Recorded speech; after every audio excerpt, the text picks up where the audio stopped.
ধরনের কর্মসূচি পালন করছেন। এবং আজকে কিন্তু এই কর্মসূচির অর্থাৎ তাদের যে 10 দিনের কর্মসূচি সেই 10 দিনের কর্মসূচির আজকে কিন্তু দ্বিতীয় দিন। এবং এই দ্বিতীয় দিনে তাদের যে আজকে যে র্যালি, সেই র্যালির এবং পরবর্তীতে তাদের যেই সভা সমাবেশ, তাদের সমাবেশ শেষেই কিন্তু সমাবেশটি মাধ্যমে কিন্তু তাদের শেষ হবে। এবং তারা শুধুমাত্র এই যে আজকে দ্বিতীয় দিনের যে কর্মসূচি পালন করলেন, এর বাইরেও তারা আরও 8 দিন মোটমাট এই তাদের কর্মসূচি চালিয়ে যাবেন। এবং এই যে তাদের যে 10 দিনের যে কর্মসূচি, সেটা ঘিরে যে সাজ রব, সেটা কিন্তু আজকের যে বিশাল বর্ণাঢ্য র্যালি, সেটা দেখার মাধ্যমে কিন্তু প্রমাণিত হলো তাদের যে প্রদর্শনী কিংবা তাদের যে শক্তিমত্তা দেখানো, সেটা কিন্তু নির্বাচনের আগে অর্থাৎ আগামীর যে নির্বাচন তার আগে বিএনপির যে শৃঙ্খলা কিংবা বিএনপি দলটির যেই নীতি, সেটা কিন্তু আজকে তারা দেখালেন। এবং আজকে যেই তারা র্যালিটি করলেন, এর পরবর্তীতে হয়তো তাদের পক্ষ থেকে নানা ধরনের বার্তা আসবে যে আগামীতে নির্বাচনের আগে দলটি কি করবে। তবে একটু জানিয়ে রাখতে চাই যে আজকে 3টার পরপরই অর্থাৎ 3টা 5 নাগাদ কিন্তু আজকের যে মূল আনুষ্ঠানিকতা, সেটা কিন্তু শুরু হয়েছে। সেটা 3টা 5-এর দিকে শুরুতে কোরআন তেলাওয়াত হয়েছে এবং 3টা 12-র দিকে মির্জা ফখরুল ইসলাম আলমগীর কিন্তু প্রথম বক্তব্য শুরু দিয়েছেন। এবং তিনি বক্তব্যের মধ্যে যেটা বলেছেন যে গত 5ই আগস্ট ছাত্র জনতার যে গণ অভ্যুত্থান, সেই অভ্যুত্থানের মাধ্যমে শেখ হাসিনা যে পালিয়ে গেলেন ভারতে, এবং তার যারা ফ্যাসিস্ট হিসেবে কাজ করতেন, তারা কিন্তু এখনো রয়ে গিয়েছেন দেশে। ফলে তারা কিন্তু এক ধরনের বিশৃঙ্খলা, এক ধরনের খারাপ পরিস্থিতির দিকে নেয়ার জন্য নানা ধরনের চেষ্টা চালাচ্ছেন বলে তারা মতামত প্রকাশ করেছেন। এর ফলে তারা যেটা বলছেন, যে মির্জা ফখরুল ইসলাম আলমগীর যেটা বলছেন, যে বিএনপির যারা নেতাকর্মী রয়েছেন তাদেরকে অবশ্যই সতর্ক থাকতে হবে এবং দেশের জনগণকে তিনি সতর্ক থাকার জন্য আহ্বান করেছেন। একটু জানাতে চাই যে এর পরপরই কিন্তু দলটির যিনি ভারপ্রাপ্ত চেয়ারম্যান তারেক রহমান কিন্তু বক্তব্য দিয়েছেন। তিনি অন্তর্বর্তীকালীন সরকারকে সহযোগিতার জন্য সব ধরনের সহযোগিতা করার জন্য নেতাকর্মীদের নির্দেশনা দিয়েছেন এবং বলছেন যে অন্তর্বর্তীকালীন সরকারকে কোনোভাবেই আশাহত করা যাবে না, কোনোভাবে ব্যর্থ করা যাবে না। সেই ব্যর্থতা যাতে কোনোভাবেই অন্তর্বর্তীকালীন সরকারকে গ্রাস করতে না পারে, তার জন্য বিএনপি কিংবা অঙ্গ সংগঠন সহ যারা আছেন তাদেরকে সতর্ক থাকতে হবে এবং এর জন্য সব প্রকার ব্যবস্থা তিনি করতে বলেছেন। এবং পাশাপাশি অন্তর্বর্তীকালীন সরকারকে তিনি বলেছেন যে জনগণের চাওয়া পাওয়া, যেটা জনগণ যেমন অন্তর্বর্তীকালীন সরকারকে সহযোগিতা করবে, পাশাপাশি অবশ্যই জনগণের যে চাওয়া পাওয়া, সেটা যেন অন্তর্বর্তীকালীন সরকার পূরণ করে, তার জন্যই কিন্তু তিনি আহ্বান করেছেন। সব মিলিয়ে মির্জা ফখরুল ইসলাম আলমগীর এবং তারেক রহমান যে কথাগুলো বলেছেন, সেটা আসলে অন্তর্বর্তীকালীন সরকারকে ঘিরে অন্তর্বর্তীকালীন সরকারকে সফল করার জন্য, এবং কোনোভাবে এই সরকার যাতে ব্যর্থ না হয় এবং কোনোভাবে যাতে আবার ফ্যাসিজম আবারও কায়েম না হয়, তার জন্য কিন্তু এই দুই নেতাই আহ্বান করেছেন। এবং নেতাকর্মীরা কিন্তু একই কথাই বলছেন যে আসলে বিগত 16 বছরে তাদের উপর যে অন্যায় হয়েছে, অগণতান্ত্রিক একটি প্রক্রিয়া চালু ছিল এবং তাদের যে সভা সমাবেশের অধিকার সংবিধানে বলা হয়েছে, তারা আসলে কিছুই করতে পারেনি। উল্টো রাজনৈতিক নানা ধরনের মামলা দিয়ে তাদেরকে দেশ ছাড়া করা হয়েছে, কাউকে জেলে বছরের পর বছর রাখা হয়েছে। এই ধরনের ঘটনার মধ্য দিয়ে তারা কিন্তু অতিবাহিত করেছেন বলে তারা বলছেন। এবং এতে তারা আসলে যে বাংলাদেশ আসলে চেয়েছেন কিংবা যেই গণতান্ত্রিক ব্যবস্থা আসলে বাংলাদেশে থাকা উচিত বলে তারা মনে করছেন, সেটা তাদের আজকের ঐতিহাসিক র্যালি আপনার সম্পন্ন করবে। আজকের ঐতিহাসিক দিনে 7ই নভেম্বর আমাদের জাতীয় বিপ্লব ও সংহতি দিবসে জাতির স্বাধীনতা সর্বত রক্ষার জন্য যে আপনার নতুন করে শপথ নিলেন, আমাদের নতুন করে শপথ নিলেন গণতন্ত্রকে ফিরিয়ে আনবার জন্য, এটা আজকে একটা মাইল ফলক সমগ্র সংগঠিত করবো, ঐক্যবদ্ধ করবো। সকল রাজনৈতিক দল এবং সংগঠন মতকে আমরা আহ্বান জানাবো আজকে এই স্বাধীনতা সার্বভৌমত্বকে রক্ষার জন্য, গণতন্ত্রকে ফিরে পাওয়ার জন্য আমরা যে সংগ্রাম লড়াই করেছি, আমাদের ছেলে যে বুকে রক্ত দিয়েছে, সেই রক্তকে সত্যিকার অর্থেই তাদের এই আত্মত্যাগ এবং তাদেরকে আমরা সম্মান দেখাতে চাই। তাহলে অতি দ্রুত আমাদের সমস্ত সংস্কারগুলো শেষ করে আমাদেরকে একটি অবাধ সুষ্ঠু নির্বাচন দিতে হবে এবং সেই নির্বাচনের মধ্য দিয়ে আমরা একটা জনগণের একটি পার্লামেন্ট গঠন করতে পারবো, জনগণের একটি সরকার গঠন করতে পারবো। আমি বিশ্বাস করি যে আমাদের ভারপ্রাপ্ত চেয়ারম্যান মহোদয় ইতিমধ্যে এসে পৌঁছে গেছেন, তিনি বক্তব্য রাখবেন। আমি আপনাদের সকলকে আবারও ধন্যবাদ জানিয়ে, কৃতজ্ঞতা জানিয়ে আমার চেয়ার ফেরে ফ্যাসিবাদ ফ্যাসিবাদ ফ্যাসিবাদ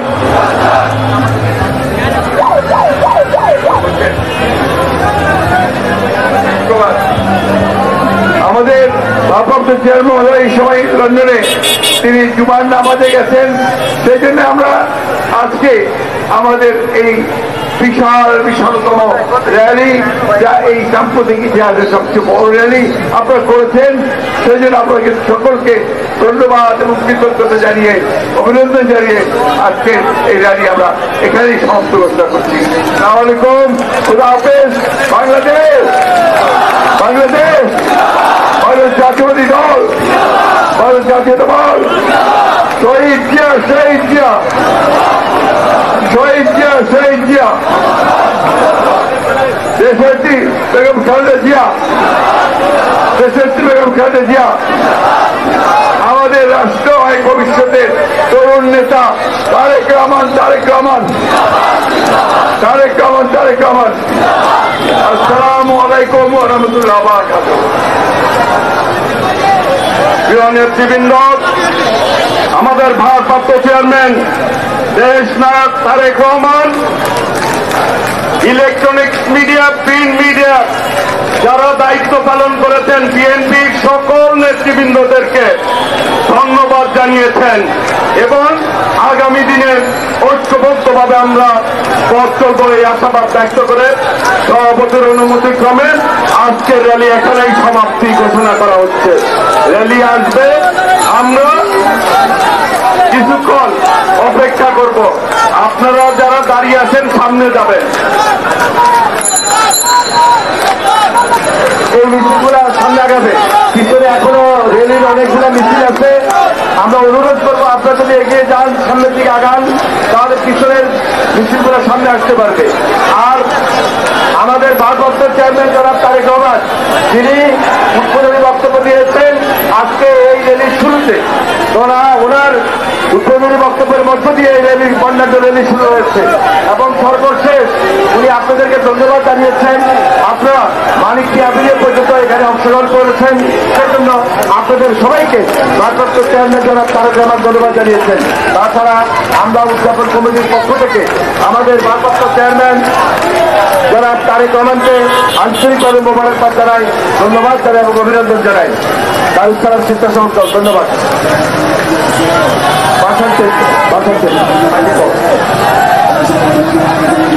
সারসমান বাংলা স্বেচ্ছাসেবক দল, ধন্যবাদ।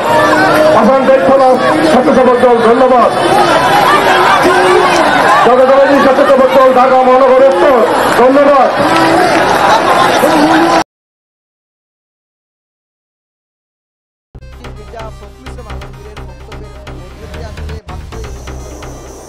আমরা দেখেছি যে যখন আজকে সকাল নাগাদ বিএনপি নেতাকর্মীরা বিএনপি ভারপ্রাপ্ত কার্যালয় ঘিরে যে ঢল নামে, সেটি এখন সেই ঢল কিন্তু আমরা দেখেছি যে ঢাকার বিভিন্ন সড়ক তারা প্রদক্ষিণ করে রাজধানীর যে মানিকনগর এলাকাটি রয়েছে, যেটি সংসদ ভবন এলাকা হিসেবে পরিচিত, সেই এলাকাটিতে এই ঢল আসলে ছড়িয়ে পড়েছে। বিএনপির পক্ষ থেকে বলা হয়েছিল যে এই তাদের যে র্যালি আছে বিপ্লব ও সংহতি দিবসকে ঘিরে, এই র্যালিতে স্মরণকালের সবচেয়ে বড় সমাবেশটি হবে এবং কিছুক্ষণ আগে বিএনপির মহাসচিব মির্জা ফখরুল ইসলাম আলমগীর তিনি বক্তব্য দিচ্ছিলেন, তিনিও কিন্তু আসলে মাত্রই বললেন যে তারা আসলে চেষ্টা করেছেন যে সবচেয়ে বড় র্যালি আর কি স্মরণকালের সেটি অনুষ্ঠিত করার জন্য, এবং তারা বলেছেন যে সেটি তারা করতে সক্ষম হয়েছে। আজকের যে র্যালিটি বিএনপি পালন করে আসছে জাতীয় বিপ্লব ও সংহতি দিবস উপলক্ষে, এটি কিন্তু বিএনপির একটি টানা 10 দিনের কর্মসূচির সবচেয়ে বড় কর্মসূচিটি আজকে। এর আগে বিএনপি এই জাতীয় বিপ্লব ও সংহতি দিবস উপলক্ষে আলোচনা সভার আয়োজন করেছিল। তাদের দলের প্রতিষ্ঠাতা সাবেক রাষ্ট্রপতি জিয়াউর রহমানের যে মাঝারে শ্রদ্ধা নিবেদনের তারা করেছিল, এবং এছাড়াও বিএনপির যে অঙ্গ সংগঠনগুলো আছে বিএনপির জেলা মহানগর পর্যায়ে বিভিন্ন আলোচনা সভা কিন্তু এই দিনটিকে ঘিরে আলোচনা করেছিল। তাদের যে 10 দিনের যে কর্মসূচি, তার সবচেয়ে বড় কর্মসূচিটি ছিল কিন্তু আজকের এই র্যালিটি।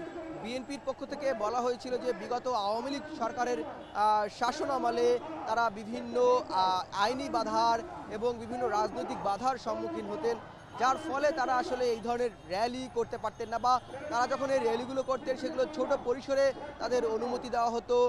কখনো কখনো আইন শৃঙ্খলা বাহিনীর পক্ষ থেকে তাদেরকে বিভিন্ন বিধিনিষেধ দিয়ে আটকে দেওয়া হতো। তারা নয়াপল্টন ঘিরে তাদের এই র্যালি করলেও সেটি হয়তো বলছিলেন যে বিজয়নগরে গিয়েই তাদের এই র্যালিটি তাদের সমাপ্ত করতে হতো। কিন্তু বিএনপি যখন এই যে তাদের জাতীয় বিপ্লব ও সংহতি দিবস উপলক্ষে এই যে ঢাকাতে র্যালি করার ঘোষণা দেয়, সেই ঘোষণার মুহূর্তে কিন্তু তারা জানিয়েছিল, এবং বিশেষ করে গতকালকে কিন্তু এই র্যালি উপলক্ষে বিএনপির স্থায়ী কমিটির সদস্য ডাক্তার AZM জাহিদ হোসেন তিনি কিন্তু এর প্রস্তুতি নিয়ে বলছিলেন যে তারা আসলে সমসাময়িক সময়ের সবচেয়ে বড় র্যালিটি আজকে করতে যাচ্ছেন, এবং সেটি আমরা দেখেছি যে আজকের র্যালিকে ঘিরে লক্ষাধিক বিএনপি নেতাকর্মীদের সমাগম কিন্তু এই রাজধানীতে হয়েছে। সমাবেশটি মূলত বেলা 3টায় আনুষ্ঠানিকভাবে শুরু হয়, এবং সেখানে বিএনপির স্থায়ী কমিটির সদস্যরা বক্তব্য দিয়েছেন। বিএনপির মহাসচিব মির্জা ফখরুল ইসলাম আলমগীর বক্তব্য দিয়েছেন। তিনি তার বক্তব্যে বলেছেন যে এই দেশকে ঘিরে নানা ধরনের চক্রান্ত করা হচ্ছে, যদিও ফেসিবাদ বিতাড়িত হয়েছে, কিন্তু এরপরও দেশে বিদেশে দেশ নিয়ে ষড়যন্ত্র করা হচ্ছে, এবং এই ষড়যন্ত্র মোকাবেলা করার জন্য বিএনপি যে কোনো সময় জাতীয় ঐক্য গঠন করবে, সেটি কিন্তু বিএনপি মহাসচিব তার বক্তব্যে যেমন বলেছেন। এরপর কিন্তু প্রধান অতিথির বক্তব্যে ভার্চুয়ালি বক্তব্য রেখেছেন বিএনপির ভারপ্রাপ্ত চেয়ারম্যান তারেক রহমান। তিনি যেটি বলেছিলেন যে এই অন্তর্বর্তী সরকার এটিকে কোনোভাবেই বিএনপি ব্যর্থ হতে দিবে না, সেটি যেমন বলছিলেন, এবং অন্তর্বর্তী সরকারকে দ্রুত সময়ে তাদের যে সংস্কার কাজ সেটি করে একটি নির্বাচন যাতে অনুষ্ঠিত করে, এবং সেটি তারা বলছিলেন। তারেক রহমান তার বক্তব্যে বলছিলেন যে ফেসিবাদ বিতাড়িত হলেও গণতন্ত্র কিন্তু পুনঃপ্রতিষ্ঠা হয়নি।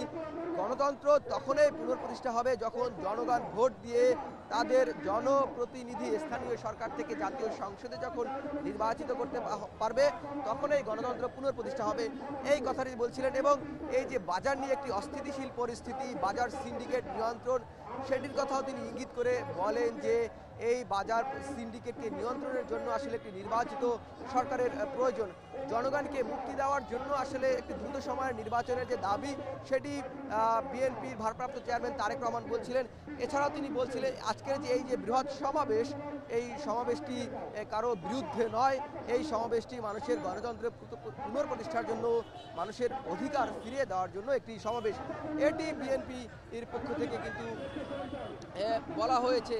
এবং আমরা দেখেছি যে এই বিএনপির নয়াপল্টনের যে সমাবেশটি শুরু হয়েছিল র্যালি পূর্ব, সেখানে কিন্তু সকাল থেকেই বিএনপির ঢাকা এবং ঢাকার পার্শ্ববর্তী যে জেলাগুলো রয়েছে, বিশেষ করে মানিকগঞ্জ, নারায়ণগঞ্জ, শরীয়তপুর, মাদারীপুর, গাজীপুর, টাঙ্গাইল, নেত্রকোনা, ময়মনসিংহ, শেরপুর, এই অঞ্চলের এবং ঢাকার প্রত্যেকটি বিএনপির যে অঙ্গ সংগঠন আছে, ইউনিটের নেতাকর্মীরা কিন্তু আমরা দেখি সকাল থেকেই জড়ো হচ্ছিল, এবং তারা বিভিন্ন রং বেরঙের সাজে সজ্জিত হয়ে এই র্যালিতে এসেছেন।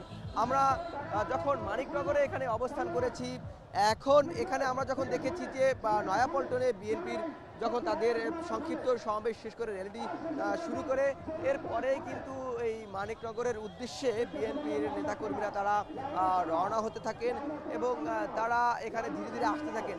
আমরা এখানে যে আগত নেতাকর্মী তাদের সাথে কথা বলেছি, তারা বলছেন যে এই সমাবেশ দিয়ে আসলে তারা বেশ কয়েকটি দাবি জানাচ্ছেন, বিএনপির অবস্থান তারা জানান দিচ্ছেন। তারা বলছেন যে জুলাই গণঅভ্যুত্থানে যে একটি গণহত্যা হয়েছে সেটির বিচার তারা চাইছেন এবং দ্রুত সময়ের মধ্যে যেন অন্তর্বর্তী সরকার তাদের বিচারের আওতায় নিয়ে আসেন সেই দাবিগুলো যেমন তারা করেছেন। তারা এও বলছিলেন যে একটি ফেসিবাদ শাসন ব্যবস্থা যদি বিতাড়িত হয়েছে কিন্তু নতুন করে যেন এই শাসন ব্যবস্থা আবার ফিরে না আসে সেজন্য একটি চিরস্থায়ী ব্যবস্থা যেন এই যে অন্তর্বর্তী সরকার করে এবং সেই লক্ষ্যে যেন কাজ করে সেটিকে তারা বলছিলেন এবং তারা এটিও দাবি করছিলেন যে এখন যে দেশের সার্বিক পরিস্থিতি সেই জায়গা থেকে অতি দ্রুত সময়ের মধ্যে অন্তর্বর্তী সরকারকে তাদের যে প্রয়োজনীয় সংস্কার সেটি সম্পাদন করে একটি নির্বাচনের আয়োজন করে সেই দাবিও কিন্তু তারা তুলছিলেন এবং তারা আমরা দেখেছি এখানে আওয়ামী লীগ রাজনীতি নিষিদ্ধের দাবিও কিন্তু এই যে র্যালিটি হয়েছে শোভাযাত্রা থেকে এই দাবি তোলা হয়েছে। আমরা দেখেছি যে বিএনপির প্রত্যেকটি অঙ্গ সংগঠন, মহিলা দল, স্বেচ্ছাসেবক দল, ছাত্র দল, এছাড়া বিএনপির যে সামাজিক সাংস্কৃতিক সংগঠনগুলো আছে, কৃষক দল, প্রত্যেকটি অঙ্গ সংগঠনের নেতাকর্মীরাই কিন্তু আমরা দেখেছি এই র্যালি